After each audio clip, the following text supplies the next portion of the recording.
review and rejoice. Salah satu langkah di mana kita dapat membentuk diri kita menjadi orang yang bergembira dan bersyukur untuk semua yang kita alami dalam hidup. Sekali lagi, untuk semua yang kita alami dalam hidup adalah kalau kita mau duduk sejenak dan review kembali apa yang sudah kita jalani. Istilah kerennya adalah kita mencoba berefleksi, melihat dengan mata yang lebih jernih, dengan hati yang lebih damai mengenai segala sesuatu yang telah berlalu dalam kehidupan kita. Seringkali kalau kita coba mengambil waktu di malam hari sebelum kita tidur dan kemudian memejamkan mata dan menarik nafas, membuskan nafas dan menemukan kedamaian, kita dapat melihat banyak hal yang sudah terjadi. Ada hal-hal yang menggembirakan, sukacita, kita merasa berhasil, kita mendapatkan pertolongan, kita didukung. Tapi juga ada pengalaman di mana kita gagal, kita marah dengan orang, kita merasa dibohongi, kita merasa ditekan, kita merasa sedang dalam kondisi yang tidak baik karena sakit dan penyakit. Dan kemungkinan besar yang terjadi adalah bahwa yang negatif ini sangat dominan dalam pikiran kita, sehingga itu mempengaruhi bahkan emosi kita.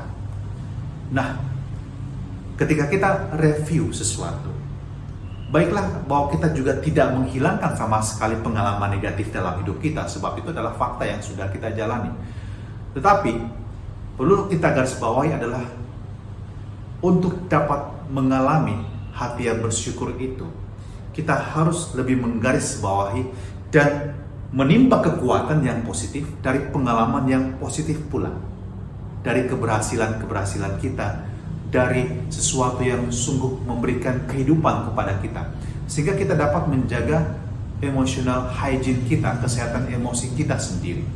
Jangan kemudian kita membiarkan diri tenggelam di dalam lautan negatif dan kita akan menjadi terpengaruh, kita hilang semangat hidup, kita tidak punya motivasi, dan akhirnya kita menjadi bermalas-malasan atau kemudian mencari hiburan yang tidak sehat.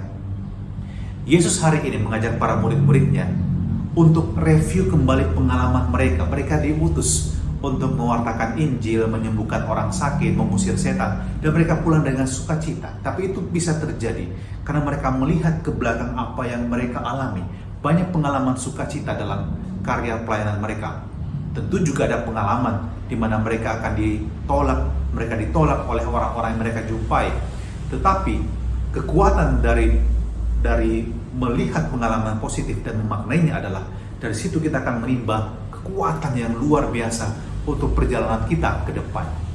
Maka para rekan guru dan anak-anak sementara terkasih, pengalaman kegagalan di masa lalu tidak menentukan masa depan kita, tetapi diri kita lah. Ketika kita take time, making time for ourselves, kita akan kemudian mencoba untuk merangkai kembali hidup kita, juga menyaring apa yang akan berguna untuk masa depan kita, sehingga kita tidak perlu membawa beban yang berat setiap saat di dalam kehidupan kita mengenai pengalaman negatif dan kegagalan. Tapi kita menyaring, kita tahu kenapa kita pernah gagal di masa lalu, dan kita kemudian create a plan, membuat rencana, dan kemudian kita melangkah dengan sukacita berdasarkan kekuatan yang kita alami juga dari pengalaman masa lalu kita. Sebab banyak hal-hal positif yang bisa membuat kita rejoice, bersyukur kepada Tuhan untuk pengalaman kebaikannya yang kita alami dalam hidup ini.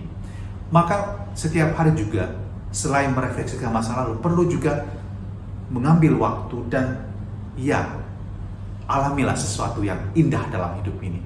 Berjalan-jalan melihat pemandangan alam, menelpon teman hanya untuk mengatakan how we appreciate kebaikan dia, perhatian dia, dukungan dia dalam kehidupan kita.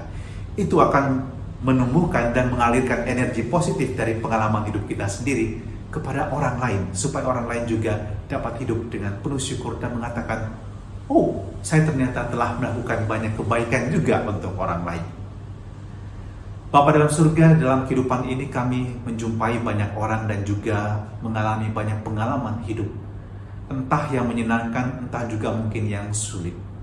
Tetapi di balik semua pengalaman hidup yang sulit sekalipun kami ingin belajar di sana, tetap banyak hal positif yang boleh kami alami. Ajari kami Tuhan, dengan hati yang bersyukur terus memancarkan kegembiraan. rejoice dalam hidup kami ini, dan kegembiraan ini menjiwai hidup kami dan juga karya pelayanan kami, pekerjaan kami dimanapun kami berada. Dan berkatilah kami keluarga besar Semakara, juga semua pendengar renungan pagi ini dengan berkat-Mu yang Maha Kuasa, dalam nama Bapa dan Putra dan Roh Kudus. Amin. Rejoice in the Lord.